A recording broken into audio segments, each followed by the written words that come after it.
Hi, everyone. Thanks for tuning in. Broadcasting from the magnificent, the wonderful, the spectacular, the extraordinary traditional Tibetan temple here in Europe at the peaceful land of joy.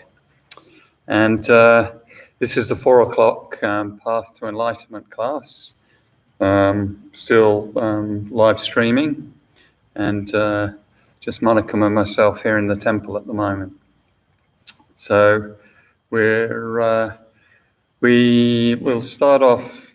I'll just mention, in case I forget, that next week is Queen's birthday public holiday. So there's no classes on Sunday. There's no Path to Enlightenment next Sunday. All right, as usual, we start off with some prayers from this Prayers for the Path of Indivisible Great Bliss and Emptiness, compiled by Geshe Acharya Thubten Loden. And through the prayers, we gain a connection, or we deepen our connection to the Holy Buddha Jewel, the Holy Dharma Jewel, the Holy Sangha Jewel, and the lineage of gurus from Guru Shakyamuni Buddha down through to, in our case, Geshe Acharya Thubten Loden. So start off with praise to Shakyamuni Buddha on page 19. Tampa chandende dije jepa tanchampa yamtapa sope sanje ripa dan jatsu tempa Jawa Shepa Jiten Chempa Chebu Jue Talo Jua Lala Mepa Ladan Minanji Tompa Sanje Chandende Pajawa Shakye Tupala Shaksalo Chada Chatsu Chi Whoa. Teacher, Bhagawan, Tathagata, Arhat, perfectly pure and complete Buddha, all-knowing, having poise, Sugata, apprehender of the world, navigator of beings to be subdued, incomparable, teacher of gods and humans, to the Buddha, the Bhagawan, the glorious conqueror Shakyamuni, we prostrate, make offerings and go for refuge. Sangyo danso ti janana jancha badhutani jatsu chi tati jinso dipi zanati Tama Pedi Sanje Tupajo. To the Buddha, Dharma, and Sangha, I go for refuge until becoming enlightened. Through the merit of my generosity and so on, may I achieve Buddhahood to benefit all beings. To the Buddha, Dharma, and Sangha, I go for refuge until becoming enlightened. Through the merit of my generosity and so on, may I achieve Buddhahood to benefit all beings.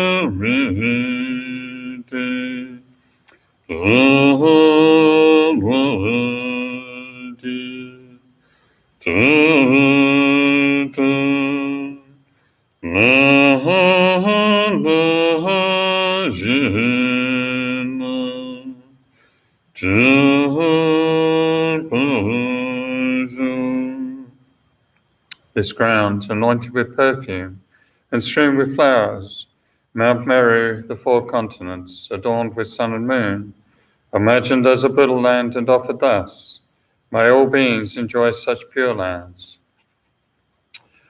I prostrate my three doors with a mind of respect and offer all actually arranged and mentally emanated offerings. I reveal all the downfalls and negativities that I have ever collected and rejoice in the virtues of individuals and superiors. Please remain perfectly abiding until samsara is no longer seen. I request you to turn the vast and profound wheels of Dharma. I dedicate the virtues of myself and others to the great enlightenment. Then page 23, Prayer of the Lineage of Gurus. Body born from 1,000,000 magnificent excellent virtues, speech fulfilling the hopes of infinite beings, a mind that sees all objects of knowledge precisely, I bow my head to the chief among the Shakyas. Supreme sons of the incomparable teacher, carrying the load of all the conqueror's deeds, by their emanations appearing in countless realms, I prostrate to Maitreya and Manjushri. The mother of conquerors is difficult to fathom. The precise thought is in commentaries written by Jambavipa's ornaments, Nagarjuna and Dasanga. I prostrate at the feet of those most renowned in the three realms. From these two great chariots come the excellent lineages of the paths of profound view and vast deeds. Their essential points gathered thoroughly and without fault. Prostration to the lamp holding this treasure of instruction. Giving explanation through compassion by seeing precisely and completely the essential points of all paths of Sutra and Tantra. Holder of the conqueror's entire holy Dharma. Prostrations to the glorious Losandrapa. I seen all the infinite teachings, supreme way of crossing for those entering the journey to liberation, moved by compassion to deeds skilled in method, prostrations to the spiritual masters who make everything clear. And page 27, the great treasury of excellence. The kind master is the basis of all qualities, and proper alliance is the root of the path. By seeing this excellence and through much striving, bestow blessings to be devoted with great respect. This gentle support of freedom, obtained this one time, is most difficult to achieve. Knowing its great value gives rise to a mind seizing its essence constantly day and night. Bestow blessings to generate this continuum unceasingly. It is like a bubble in water, this constantly moving body and life. Thus remember the swift collapse of death. Beyond death, like body and shadow, white and black karmic results follow after. By gaining firm certainty in this, the mass of faults, subtle and very subtle, are abandoned, and the accomplishment of all virtuous collections completed. Bestow blessings to ever attain conscientiousness. The qualities of samsara are unfit to be trusted, the door to all suffering. Do not be content with these enjoyments. By knowing its defects, bestow blessings to develop a great aspiration for the bliss of liberation. By that pure thought, great conscientiousness is drawn forth, and mindfulness and awareness of the individual liberation, the root of the teachings. Bestow blessings to make this the essential practice. Just as I myself have fallen into samsara's ocean, all living beings as mother are also like that. By seeing the responsibility for the liberation of beings, bestow blessings to be trained in supreme bodhicitta. However, by merely generating the mind, if not acquainted with the three aspects of ethics, enlightenment will not be attained. By seeing this excellence, bestow blessings to train with strong effort in the vows of the conqueror's sons. Pacifying distraction toward perverse objects, by way of proper analysis of the perfect meaning, bestow blessings to swiftly and continuously generate the path related to the union of calm abiding and special insight. Thus becoming a vessel trained in the common paths, enter the Vajrayana, supreme evolution of all vehicles. Bestow blessings to engage the easy path itself. that sacred way of crossing for fortunate beings. The base of practice for the two aspects of attainment is when guarding the pure vows of commitment is found to be genuine and certain, bestow blessings to protect them even at risk of life. Then by understanding properly the important points, which are the essence of the two stages of the Tantra classes, bestow blessings to practice according to these holy teachings, with continuous effort in the supreme four-session yoga. Like that, may the spiritual friend revealing the gentle path and the friends of proper practice stand firm. Bestow blessings to quickly pacify the masses of outer and inner hindrances. In all rebirths may I never be parted from perfect gurus and the enjoyment of the glorious Dharma. By utterly completing all qualities, paths and grounds, may I quickly achieve the state of Vajradhara. So, as usual, we start off with some meditation. So, sitting and back reasonably straight and relaxing, letting go of any mental preoccupations or worries or planning or physical tension, letting go of everything in the mind. And just focusing on the breath, the yoga of relaxation, simple, just our attention and the breath, observing the breath. So either the sensation in your abdomen, in your tummy, or the sensation of the wind at the nostrils as it enters and leaves. So find the object and relax the mind on the breath.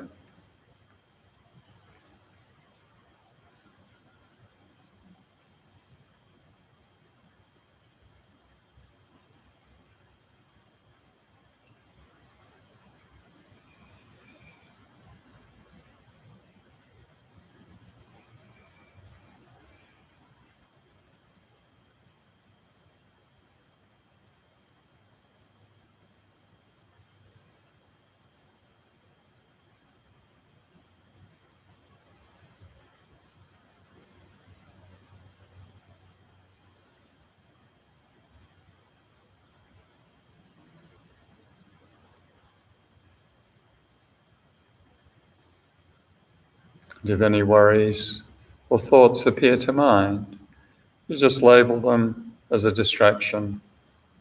Don't empower them. Don't follow them. And bring the mind back to the meditation object, the breath.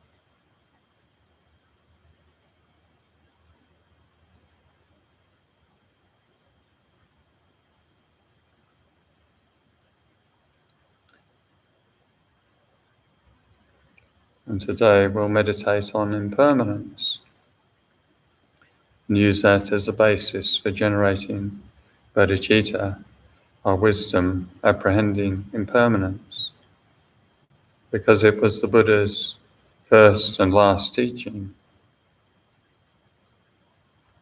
And according to the path to enlightenment, if we don't meditate on impermanence, then we won't practice the Dharma.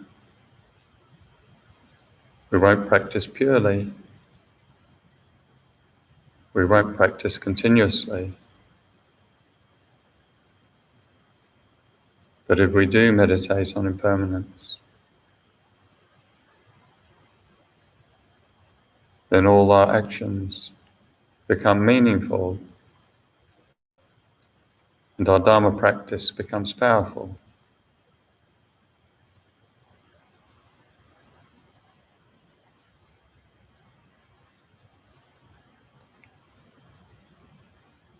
So Guru Shakyamuni Buddha said, all accumulation ends in dispersal, all rising ends in falling, all meeting ends in parting, and all birth ends in death.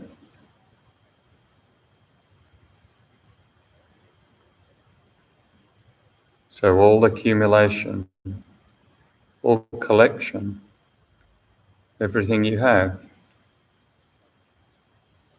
will be dispersed,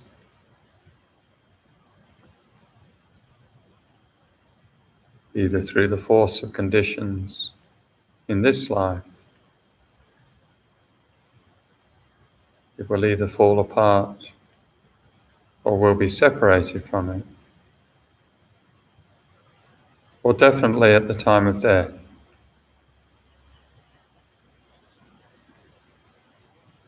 Will be separated from all our possessions. So the Buddha said we shouldn't be too attached to our possessions.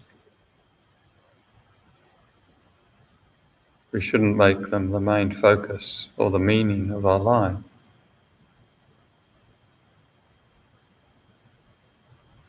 Because they're impermanent.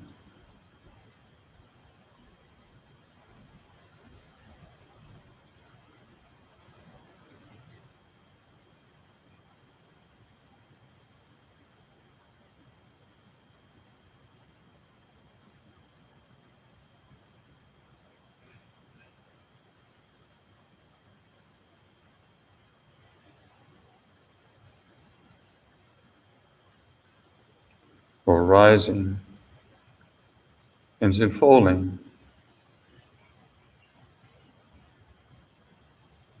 So no matter what position you attain in life,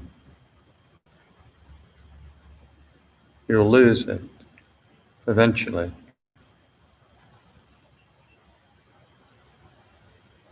The same's true for kings and queens and presidents of countries.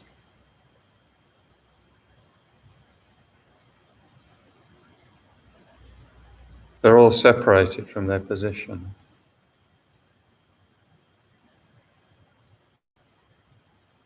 So the Buddha said we shouldn't be too attached to position or power, too much grasping of position or power, as it's impermanent.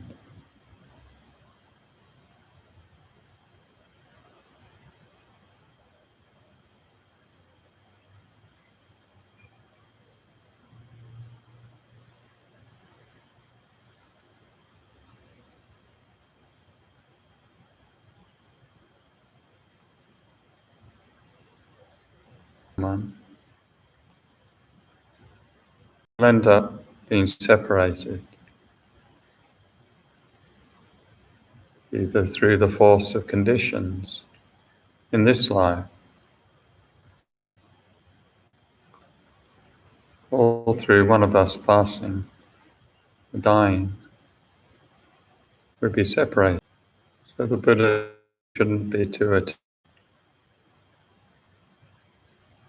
as they're all impermanent.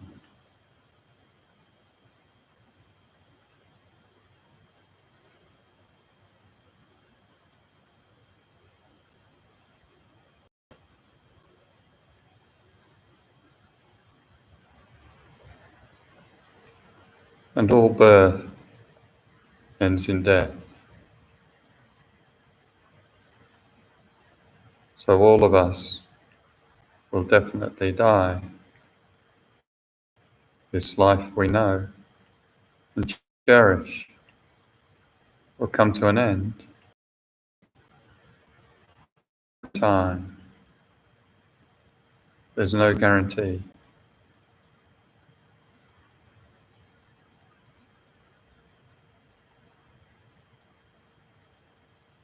And at death time, As we go through the death process, we can't rely on our wealth or possessions. They can't help us.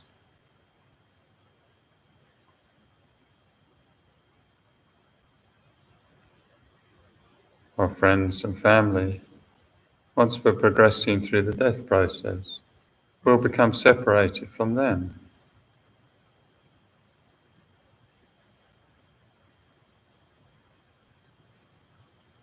And this body that we're so attached to, your body, you'll be separated from that too.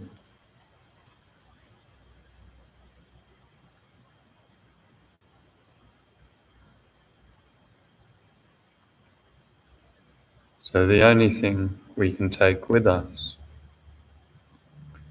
is our merit, our compassion,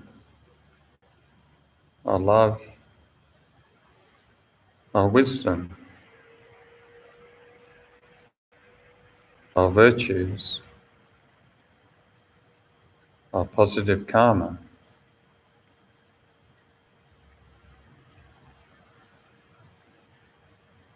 These things which give us the best support in this life, they allow us to make the most of this life, become even more precious at the time of death.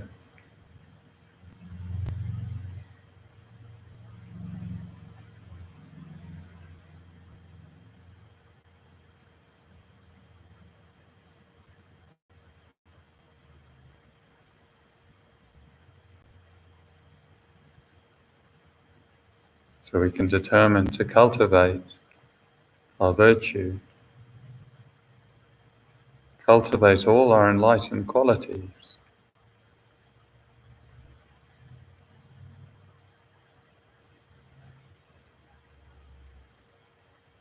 and particularly cultivate the mind of enlightenment, bodhicitta, the wish to attain your highest potential, extraordinary potential, limitless potential.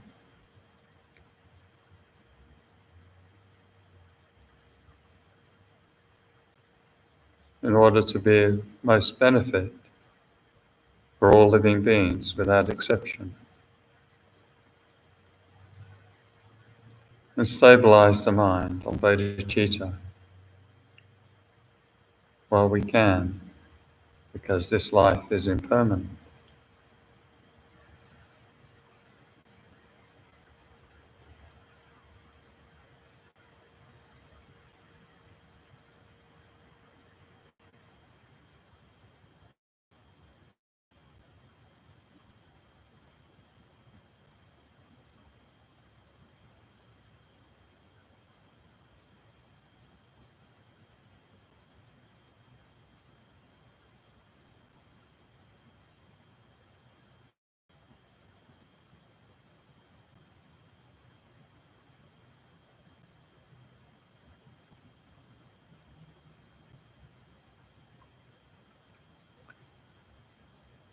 And we can finish the meditation. So last week we were on the perfection of patience, the third of the 6 perfections in the path of great scope. In Tibetan Buddhism, this classic text, which gives us everything we need in order to attain enlightenment, if we can be bothered applying it to our minds consistently and clearly. So last week we looked at anger as it's the main obstacle for our practice of patience, and looked at the various different ways it might arise within our minds, and particularly looked at the disadvantages, both in terms of this life and what we carry through into future lives. So in summary, we could say the peerless master, great scholar Shantideva, is correct that we're continuously running to suffering Both in the past we've been running to suffering. In the future we'll probably do it if we don't change direction through delusions such as anger. And that has Shantideva said it's a great contradiction that we do have this underlying fundamental need and wish for happiness, yet we sabotage ourselves and destroy it with minds such as anger. We think we're working in our own best interest when we're getting upset and ranting and carrying on, or just churning it over in our mind. But in the end, all we're doing is destroying our happiness. So, yeah. And Shantideva also pointed out that our destructive emotions, such as anger, they've got no arms, they've got no legs, they've got no wisdom, they've got no courage, and yet somehow we've allowed ourselves to become like a slave to them. So we can understand if someone was far more powerful, more wisdom, more courage, more capacity, then we might become a slave because we've got no choice. But Shantideva is saying, well, in actuality, we give all the power to these delusions unnecessarily. We don't have to become a slave to them. And he asks why. He asks lots of good questions. Why do I allow myself to be enslaved in misery, in samsara, with all its difficulties of unhappy minds and dissatisfaction and loneliness and depression and boredom and anger and upset and jealousy, blah, blah, blah, blah, blah. All the rubbish that goes through us continuously throughout samsara, beginninglessly. He says, why do we allow ourselves to be enslaved by this? This inner enemy, this internal enemy that only generates unhappiness. So Shantideva asks lots of good questions. A really good question can just clarify a hugely confused situation and bring our attention to what is the critical point we need to understand. Like another one Shantideva asked us, why be unhappy about something if it can be remedied? And what's the use in being unhappy about something if it can't be remedied? So that's a really good question. If we're stuck in our own misery, then it's a really good question to ask. Why? Why be unhappy? Whether it can be remedied or not, why be unhappy? And apparently lots of people towards the end of their life, they wish they'd allowed themselves to be more happy. Yeah.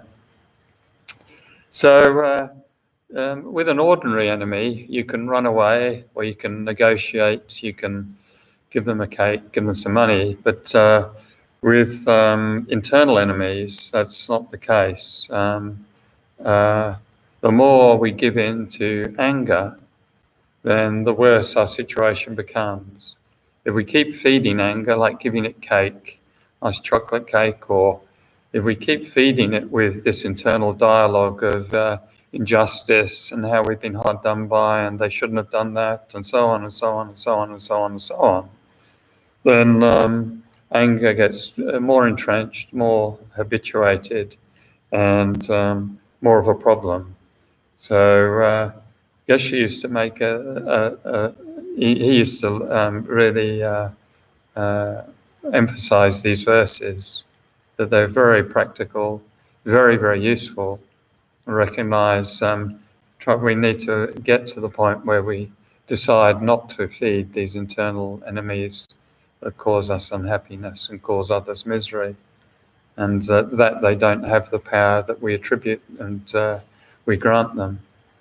So, yeah.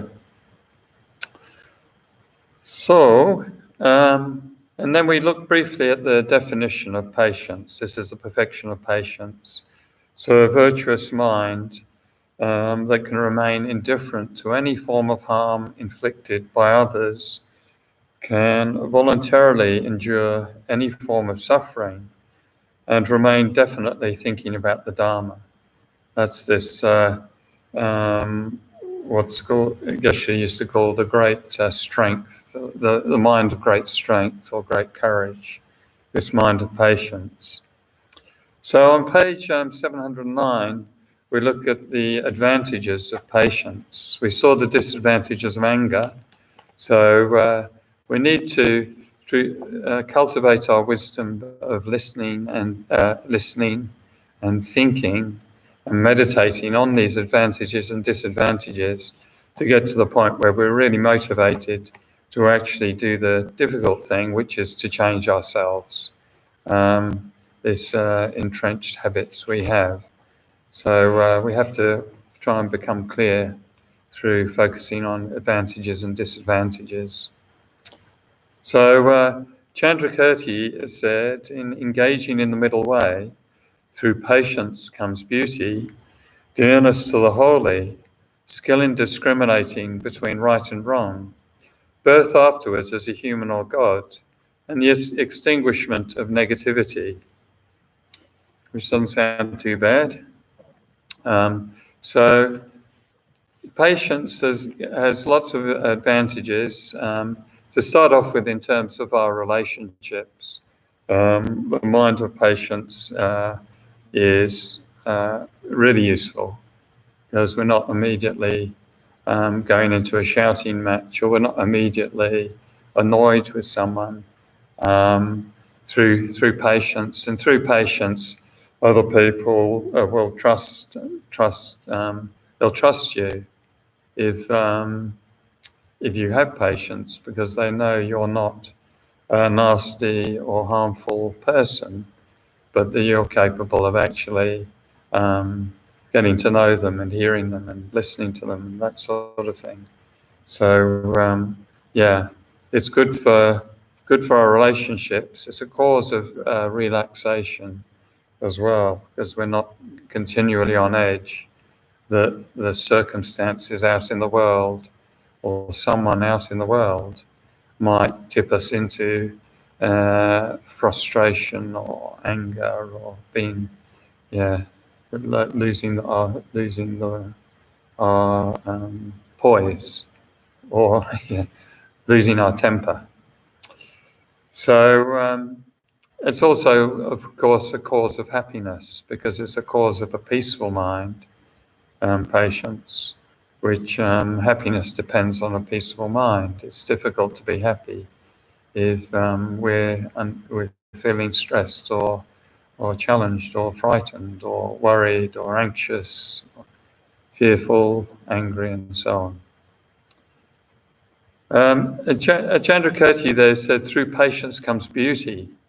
So if you want to become a supermodel, then you need to practice patience. And this is primarily talking about karma. It's a karma for future lives of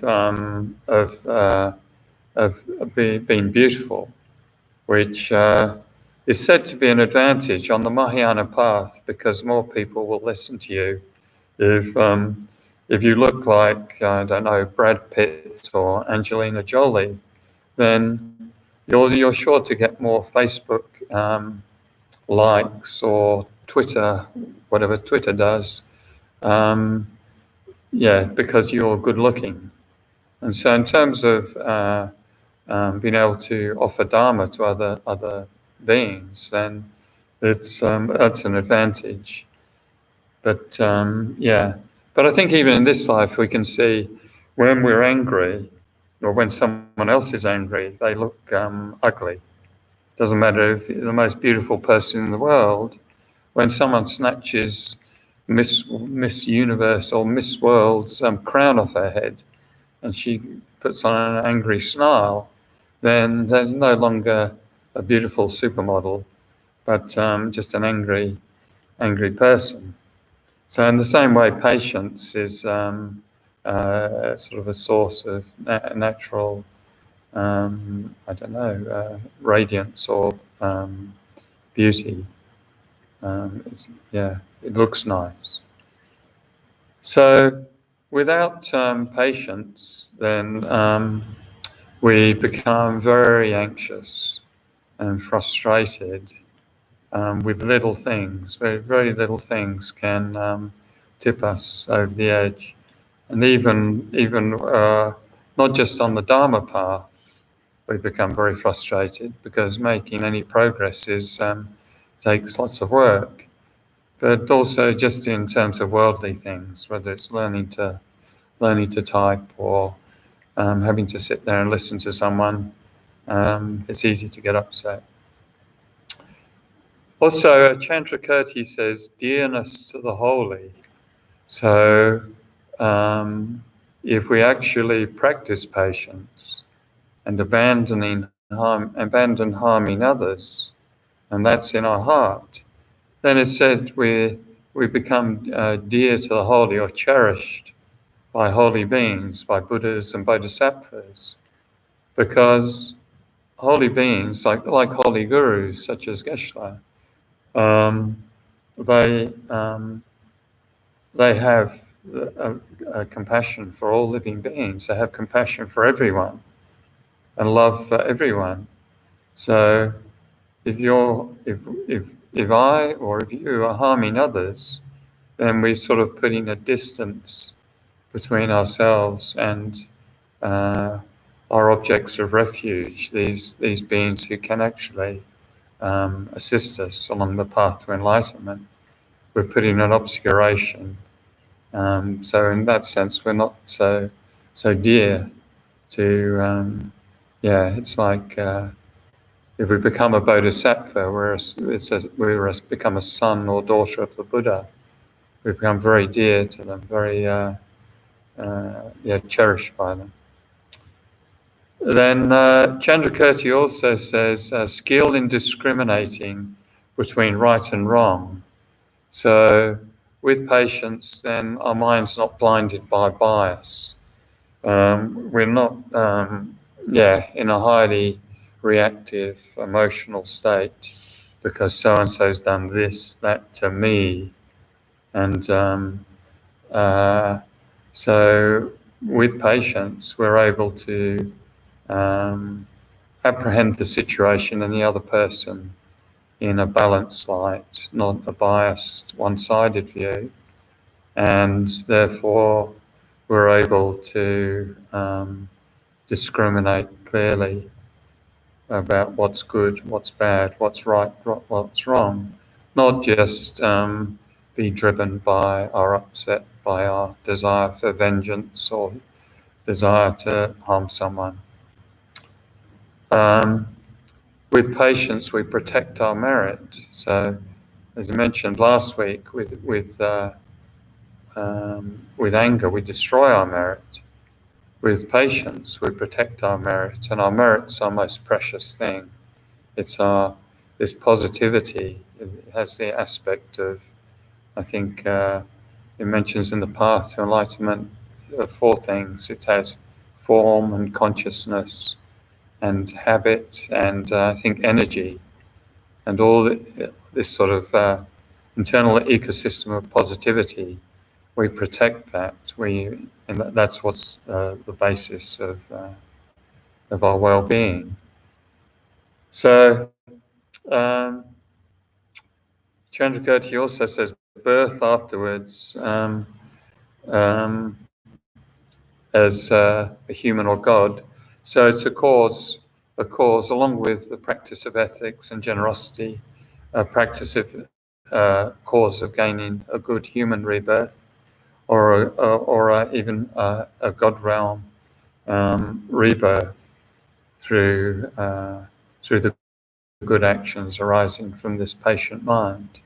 It's a cause of high status and definite goodness, which means either nirvana liberation, so freedom from delusion, freedom from ignorance, freedom from samsara and all its attendant suffering. And definite goodness also refers to enlightenment. So patience is the basis of enlightenment. So So it's a long-term project. By building, step-by-step building our patience, we're engaging, helping support this long-term project of our well-being and our enlightenment.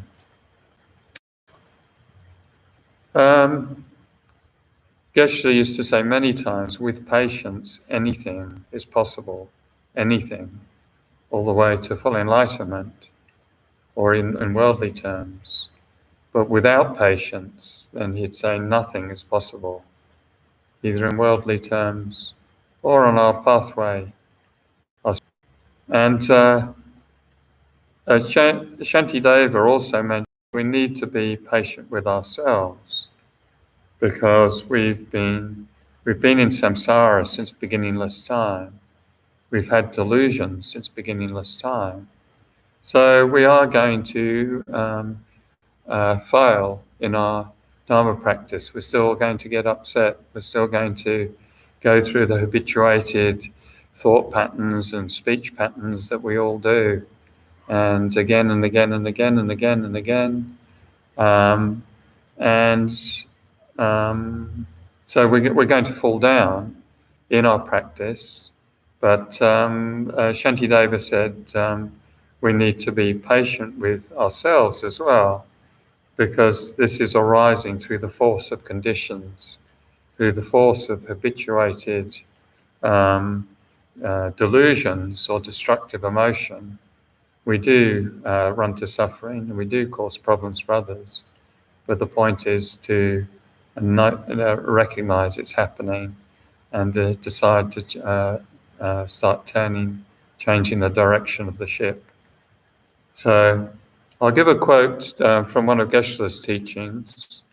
Geshe said, "From the beginning until now, all our delusions controlled us. Therefore, we always need to be patient. Through this, the practice of Dharma is very useful, and step by step, we will gain enlightenment. Enlightenment is not only dependent to bodhicitta and to compassion, it's also dependent to patience.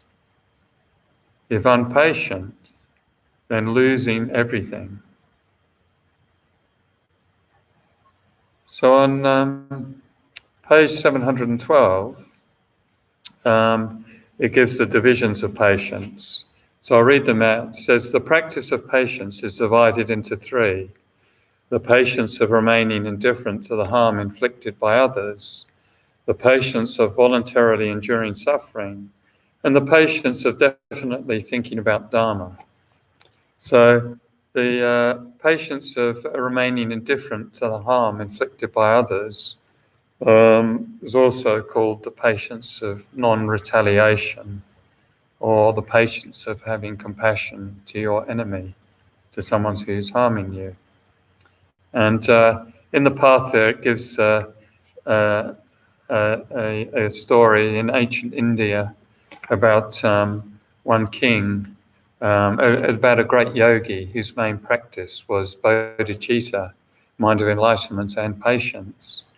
And there was a king in that region, and the queen and the prince, they liked these teachings, and they went and used to go and listen to this holy bodhisattva, this yogi.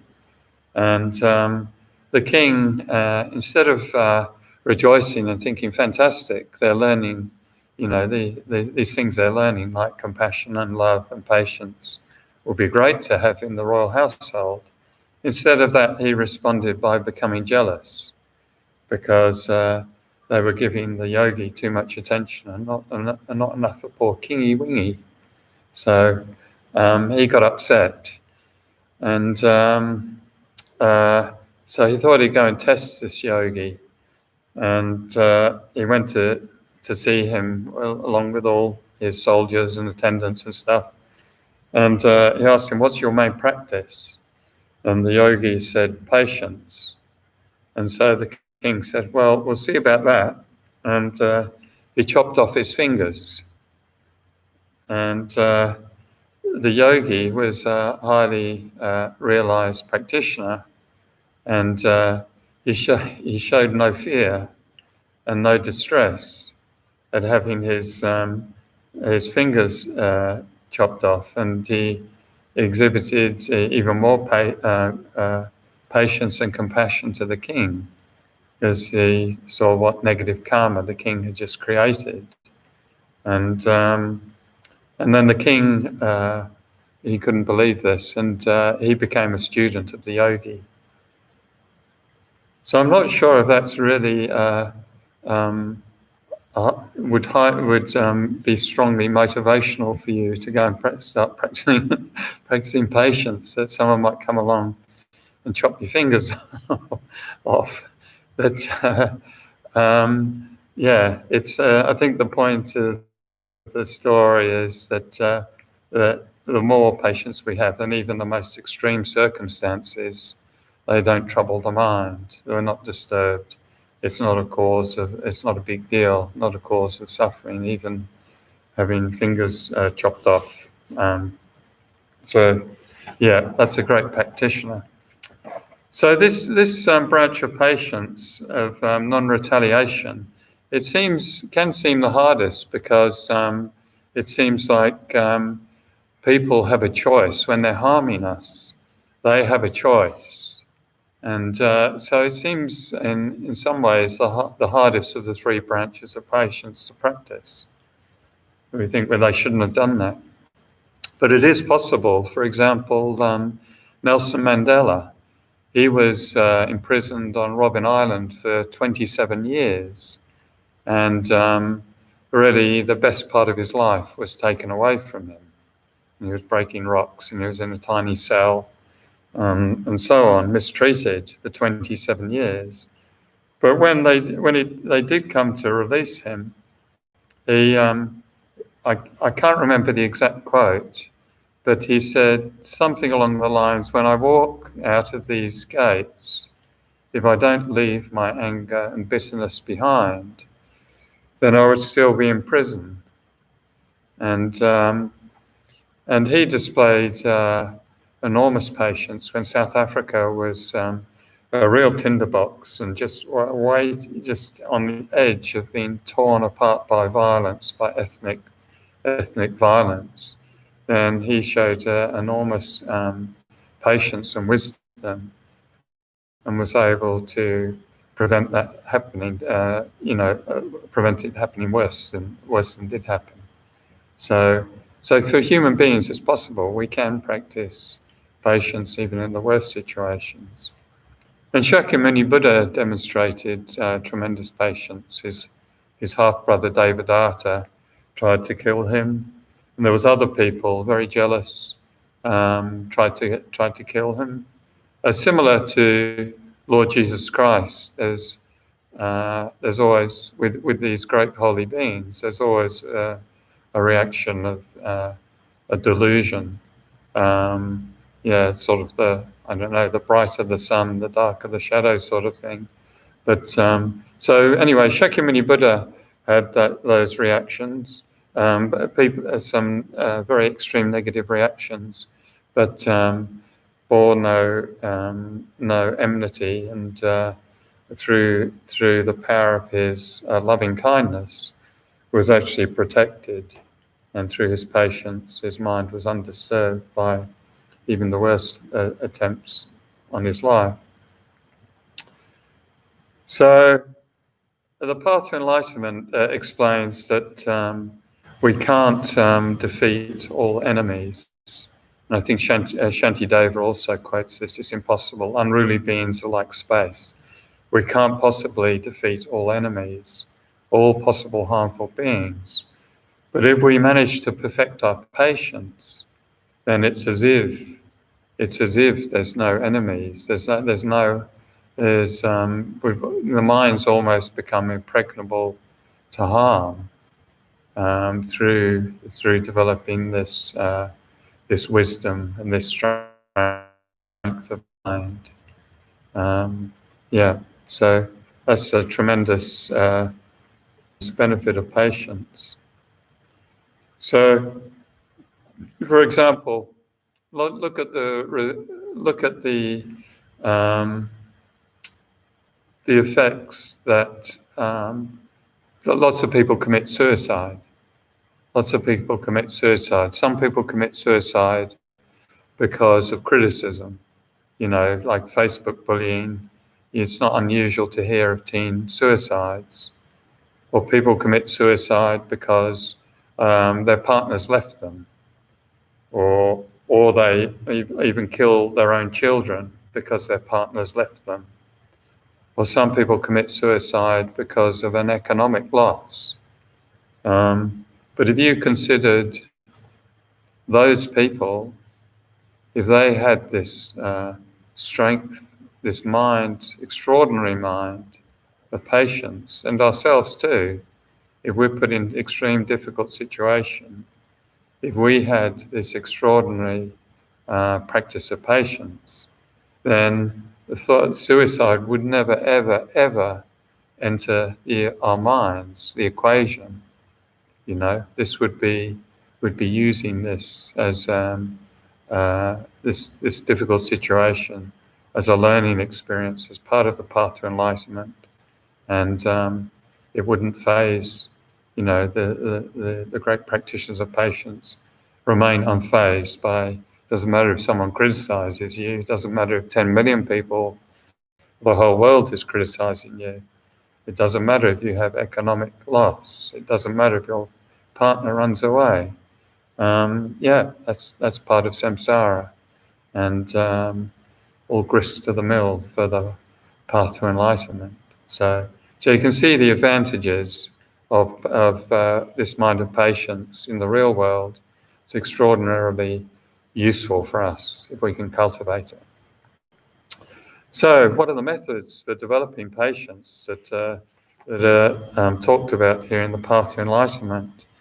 Geshe mentions it's good to determine at the start of the day that we're going to be patient, or if we're going into a situation where we normally lose our do our block, go nuts, or get upset, then it's good before we get in there to determine I'm going to practice patience, because the upset mind is so reactive, so highly reactive. Often in the actual situation, if we haven't decided we're gonna try and calm down, or stay calm, or not be harmful, it's too late. We've already got stuck in. So that's the first thing. And theory is easy. Theory on patience is easy, but the practice is very difficult, because I don't know. It's almost like an instinctual thing. If we feel there's a threat to me or mine, it's like this instinctive reaction and energy and negativity comes pouring out. That's why anger is said to be the most destructive.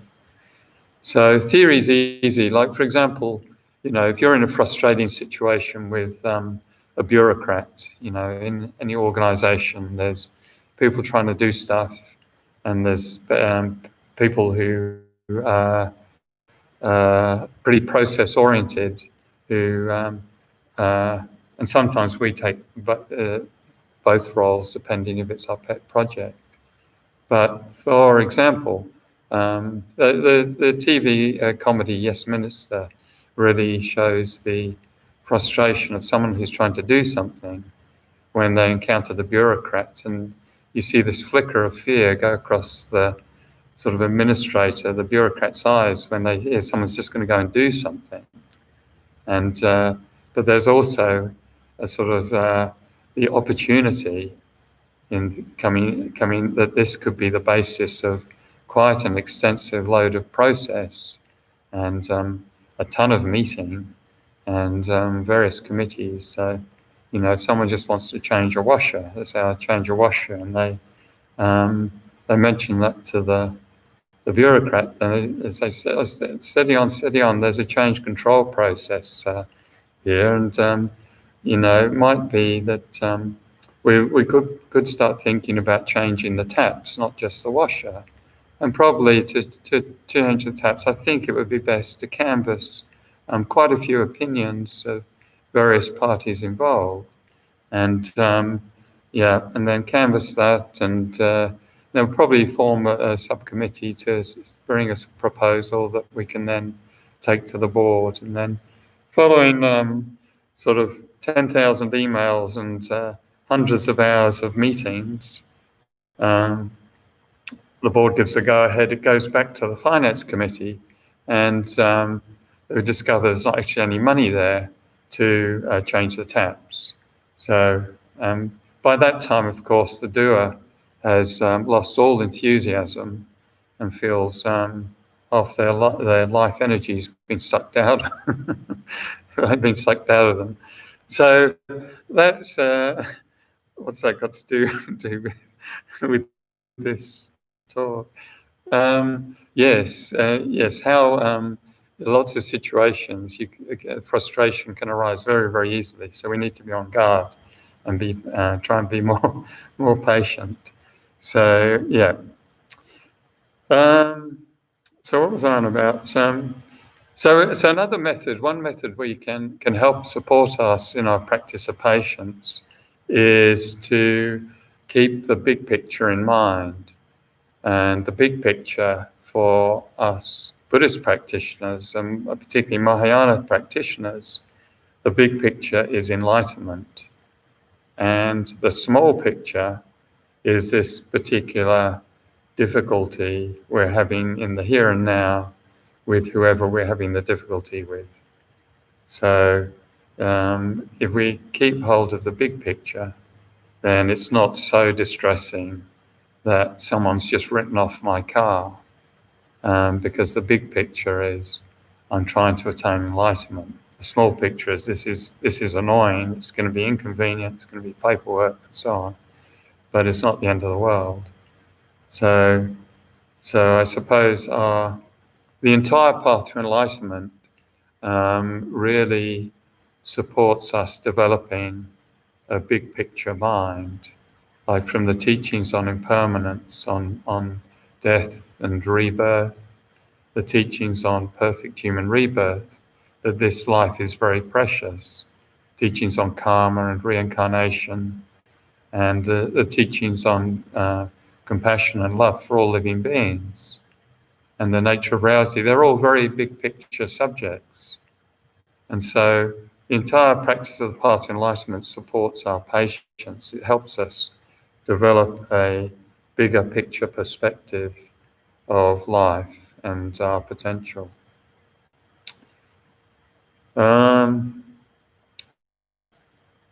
So part of that big picture thing is to any difficulty, whether we're told we've got cancer, whether our partner's left us or is shouting at us, telling us we're selfish and we're this, that, or the other, or whether we've just been retrenched from our job. The big picture, one thing we can do is this situation is an opportunity for the path to enlightenment. This is actually an opportunity to practice patience. This is an opportunity to understand impermanence, and it's an opportunity, to understand the sufferings others have. So, in that way, we can practice patience with the difficulty if we reframe it in that way. And it seems like a teacher, he kept a cook who was a very annoying person apparently, and lots of students said, "Why don't you get rid of this cook? He's a hopeless cook, and he does everything wrong. He burns the food. He's deliberately annoying." And Tisha said, "This opportunity to practice patience is more important than good food in terms of the path to enlightenment." So sometimes it can be very annoying if you're in a difficult situation and someone says, "Oh, you should use that as an opportunity. Take it," and you want to. They just make you even more upset. So it can sometimes seem like there's endless opportunities. I'm fed up with being told there's opportunities. But according to the Buddha and Path to Enlightenment, that is absolutely correct. And we can see with our own wisdom, it is absolutely correct if we're prepared to do the internal work and see it as an opportunity. Okay, how are we going for time? That's 5 o'clock. Yeah. Another antidote to anger is this, and to develop patience is this trying to take responsibility for our own mind and our own situation. So the teachings on karma support this, because the teachings on karma say we can't, everything we experience, there's a prior cause within our own continuum. So as well as that person shouting at me, there's also a prior cause within my previous lifetimes of me abusing other people. And there's a prior cause for the external person shouting at us and for us to experience that. And there's also a prior cause for us to experience the grief or upset. There's a habituated part of our minds, so that we perceive this person who's shouting at us in this way, and we feel particularly bad. That's not come from nowhere. That whole perception, reaction, complex that we bring to the situation, as well as Joe over there who's yelling at me, all this complex that I bring to it and what I make of it hasn't come from nowhere. It's come from prior cause within my continuum of reacting this way. Maybe I've always sulked all my life, or maybe I've always been sensitive about this all my life, or maybe with that person, Joe, I've done lots and lots of things and so on. So seeing, seeing it's our mind. It's our mind. And it's our karma. And we can see it's good to finish this karma. This negative karma of having a car accident, or being told I've got COVID-19, or some economic loss or job loss. We can say, well, good, that's that karma finished. That's my mind's purified of that karma, that cause of suffering. And it wasn't too bad. I'm still here. So we can practice patience in that way. And so that's sort of opposite to the way a modern way of seeing things is you say to people, you're making me feel uncomfortable. You're making me feel threatened. You're not looking after my needs. I've got my needs. Whereas the Buddha was more emphasizing, take responsibility for everything that we're experiencing and the way we're experiencing it. And then you can really make fundamental changes if you want to, because you are then in a position of power. You can't change the other person,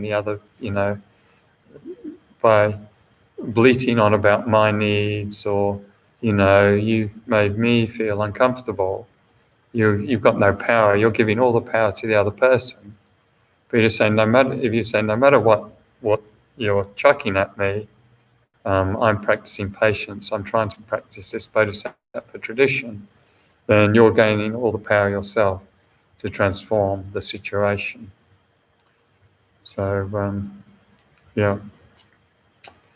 I think that's correct anyway. Then another method that's used is to practice patience is honesty.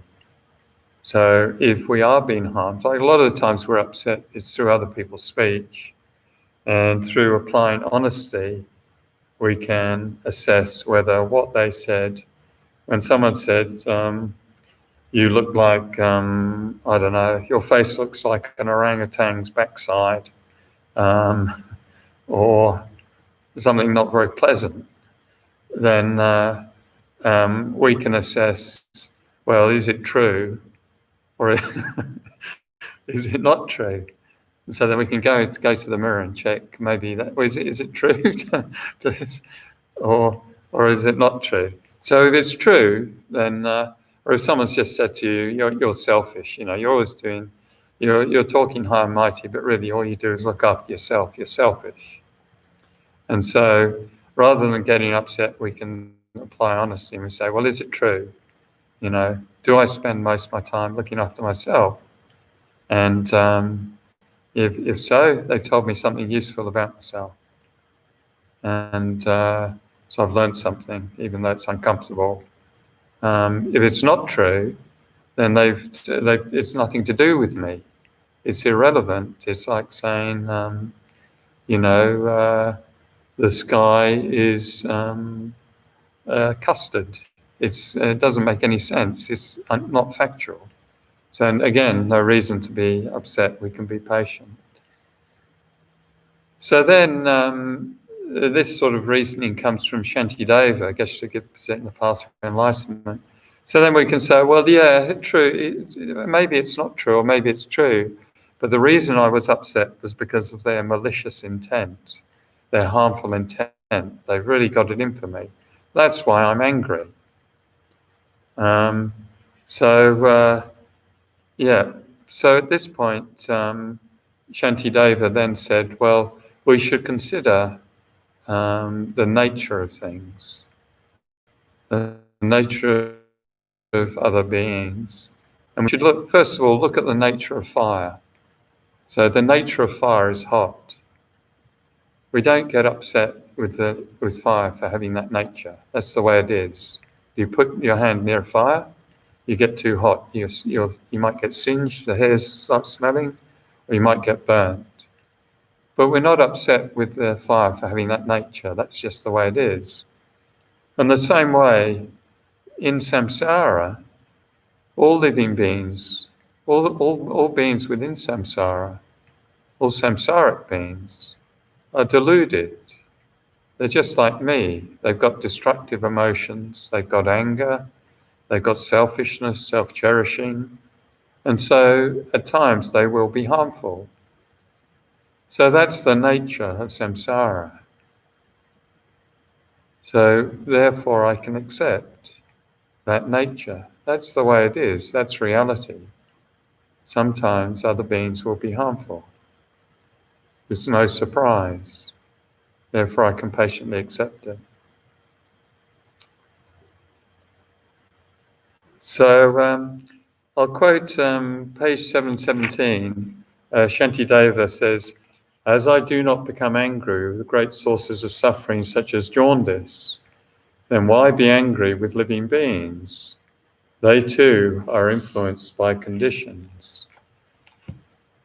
So, we don't get, when we're harmed by disease or jaundice, we don't get upset with the jaundice. We're not sort of shouting, jaundice, why did you do this to me? Or cancer, why did you do this to me?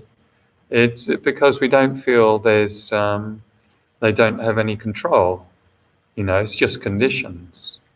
There's conditions that happen. And so in the same way, if we're harmed by others, then also other beings are driven by conditions. So in our relationship with our partner or husband or wife or mother or father or children, then there's so many conditions, internal conditions within my mind, within the person who's just insulted their mind, and then so many conditions of our previous history, and then other conditions acting on their life, that they might not have slept last night, something might have happened to them, so and so, different hormonal levels. There's limitless conditions coming into the equation. So it's not just that you can say that person, that's a person who should have controlled themselves and they didn't. It's there's more context in the situation. So in that sense, we can again say, well, they're driven by all the various conditions acting on them that cause them to harm me. And that's more sort of developing wisdom of dependent arising that helps us develop patience. And an example given here is that if you have a child who's epileptic and they thrash around and they might strike you, then you don't get upset with your child for being epileptic. They have no control. And in the same way, living beings are controlled by delusions.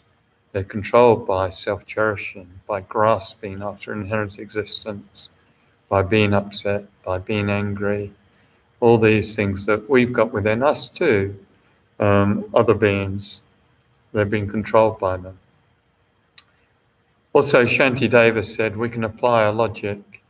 If someone's beating us with a stick, we don't get upset with the stick because the stick has no control over the situation. We don't get upset with the hand that's holding the stick, that's beating us, because we don't feel the hand is ultimately in control. We do get upset with the person, but according to Shantideva, the person, just like the stick and just like the hand, the person is also being controlled by their anger. So the real enemy that we need to challenge is the anger and not the person. And normally when we're upset, we confuse the two. So the practitioner of patience then challenges the other person's anger, either by practicing patience or restraint, or but also one's own angry response. So the actual enemy is the delusion, not your external enemy. It's the delusion that's causing the harm. So Shantideva, again, he said, you are your own protector. Who else will be this protector? The wise will attain higher status by subduing their mind alone. And so we want to protect ourselves. No one else can protect our minds.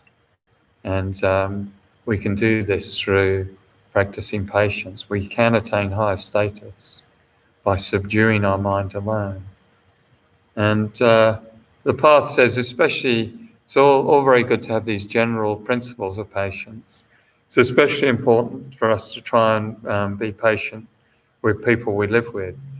So that's probably the most difficult thing, because I don't know, there's so much history goes on, whether it's within our family, within your family.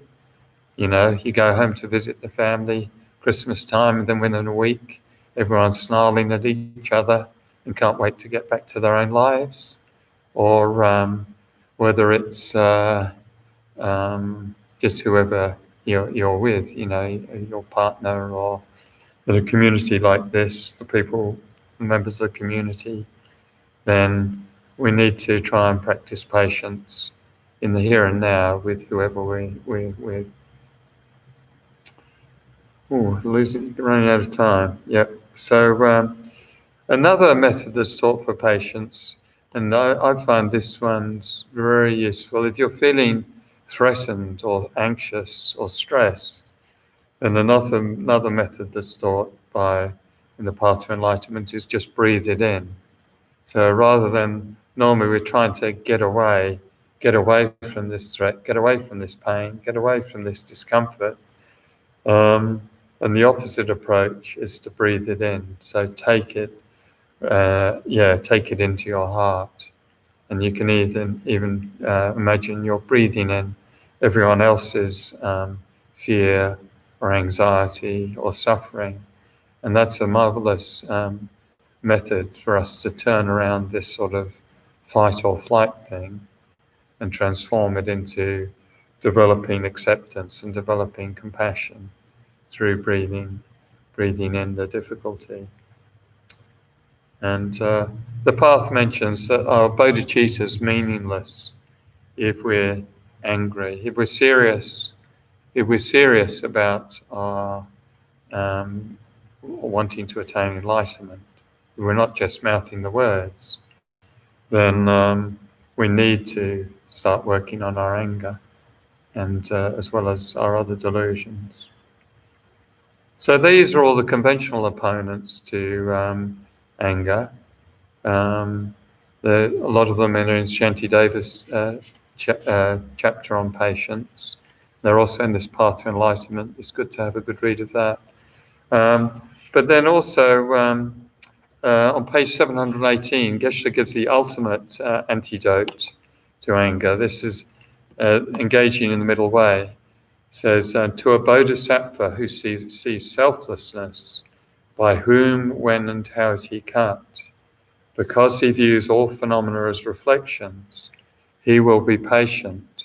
So this is talking about a bodhisattva who sees selflessness, who sees emptiness, who's understood the nature of reality. So they've seen what's called the 3 cycles of emptiness. In a situation where someone's harming you, there's the harmer, that person who we think from their own side is a really nasty a-hole who's harming us. There's the act of harm, being beaten or criticized. And then there's the I that's extremely prominent, so sort of the self-grasping of I, the concrete I, the independent I, self-existent I, this very clear I that's been harmed, that's appearing to mind. So this bodhisattva sees the emptiness of all of those 3 things. That the I doesn't actually have this mode of existence.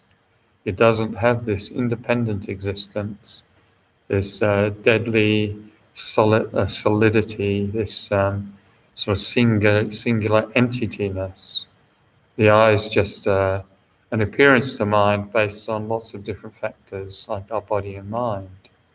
And so seeing selflessness of I, seeing the selflessness of the enemy, this nasty so-and-so, seeing the emptiness of that appearance, that from their own side they're not they're not inherently that thing, that nasty thing. The person's pet dog doesn't see them as a nasty thing. Their cat doesn't see them that way. Their mother doesn't see them that way. And so on. When we're angry, we can't see other aspects of that person. And the actual action of being harmed, you shouted at, that you shouted at me, you said that.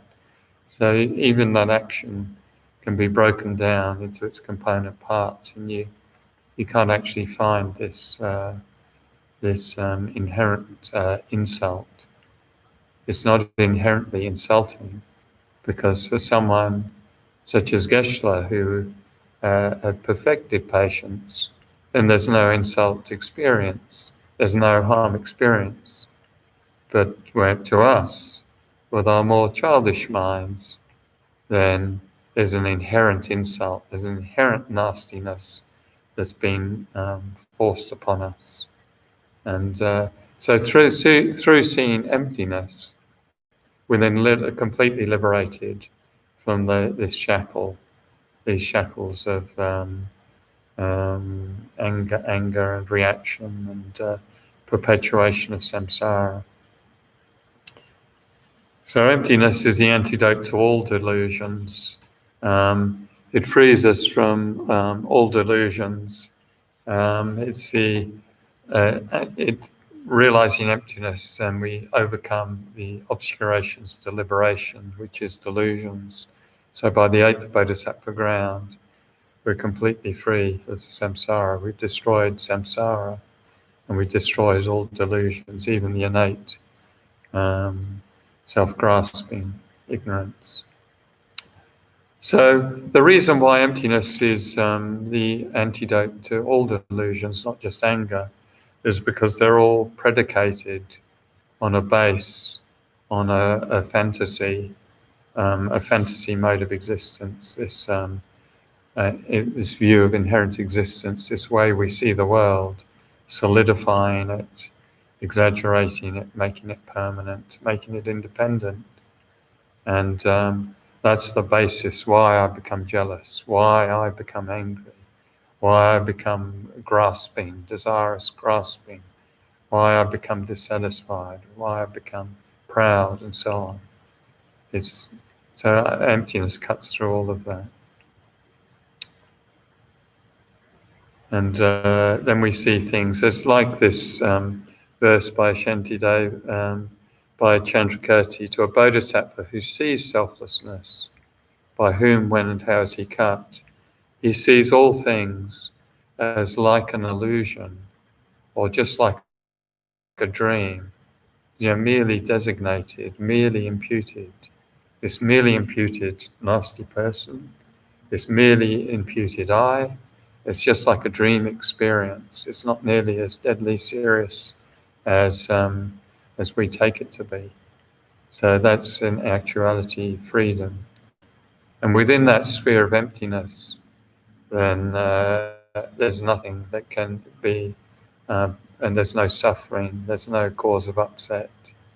So that story earlier about the great yogi having his fingers cut off and not experiencing distress, that's the reason why that's possible, because they've realized the actual nature of reality. They've transformed samsara. Okay, so I'll just finish that tiny section there. So if we get the path to enlightenment says, if we step by step control delusion through these conventional methods, and also through this ultimate method of emptiness, then step by step we will end our own suffering. And just like heating a pot of water, we have to continuously apply effort, continuously apply heat to get it to temperature. So we need a continuous Dharma practice to do so. And the Buddha said all delusions is possible to overcome. We can overcome them. Limitless beings have done so. And we've seen in ourselves from time to time the possibility of doing so. So step by step we can do so. Small steps through acquaintance, through the power of acquaintance, power of familiarity, then we will gain our own enlightenment, because the nature of mind, the underlying nature of your own mind is perfectly pure, is not sullied, it's not tainted by anger, it's not tainted by delusion. It's the Buddha nature, Tathagata essence. So we'd better finish off there, and we'll say the prayers on page 31. So, final prayer of the graduated path. By the two collections vast as space, amassed with effort for a long time, may I become a chief of conquerors, a guide for all beings whose mind's eye is blinded by ignorance. Also in all lives while not yet come to that, may Manjushri favour me with his compassion, finding the supreme path complete with all stages of the teachings. May I please the conquerors by practicing well, by my precise understanding of the essential points of the path, with skillful means drawn along by strong compassion, and by dispelling the mental darkness of beings, may I uphold the conqueror's teaching for a long time, where the supreme precious teaching has not spread, also where it has spread but become degenerate, with a mind deeply moved by great compassion. May I make clear this treasure of benefit and bliss. The stages of the path, excellently established by the marvelous deeds of the conquerors and their sons, give glory to the minds of those aspiring for liberation. May the conquerors' deeds be long preserved. May all humans and non-humans who remove the obstructions and establish conditions favourable to cultivating the excellent path never be parted for all their lifetimes from the purest of paths which the Buddhas have praised. When someone makes effort to practice properly the 10 points of conduct of the Supreme Vehicle, May you always be assisted by the mighty protectors, and may oceans of good fortune spread out, reaching all.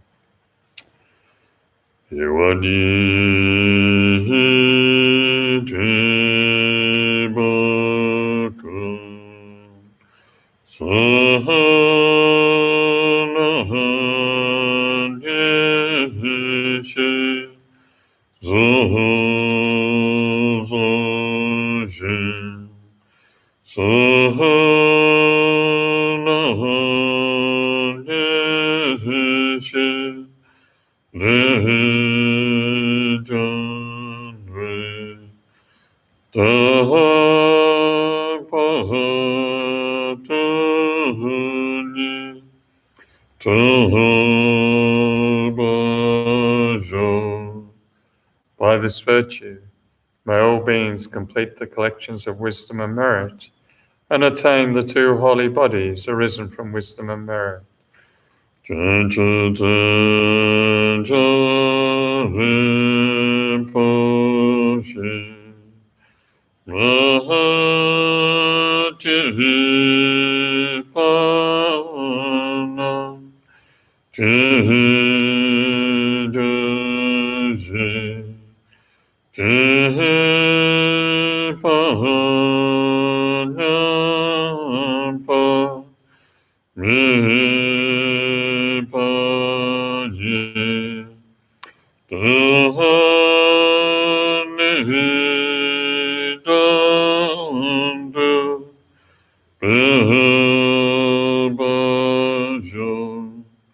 May the precious superior mind of enlightenment be generated in those who have not yet generated it, and not decrease in those who have developed it, but increase continuously. So thanks, everyone. Just to reiterate, there's no talk next week because it's Queen's birthday, and in honour of Her Majesty. No, I don't think it's because there was a retreat scheduled and all the publicity's gone out, but there's no classes, so that's the way we're doing it. So if anyone's got any questions, you can send them through live stream. Thanks to Mckibben and Venerable Mckibben and everyone else who's helped keep these live streams on the go. Yeah, thank you.